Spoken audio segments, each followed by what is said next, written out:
দুইবারে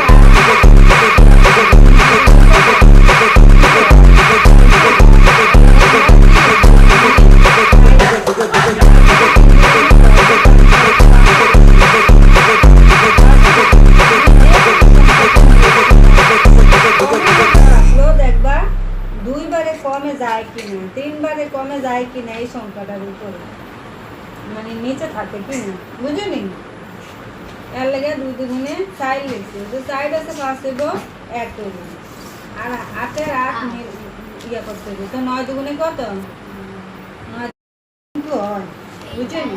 এর লেগে আমরা কি 2 দুগুণে 4 দিছি, আর যদি 3 দুগুণে 6 দিতাম তাহলে তো 5 এর বেশি হয়ে যেত।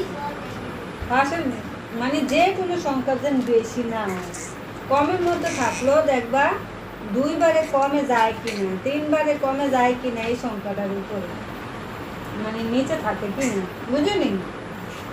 এর লেগে 2 দুগুণে 4 লিখছি, তো 4 আছে 5 হইব 1 হইব, আর 8 এর 8 ইয়া করতে হবে, তো 9 দুগুণে কত?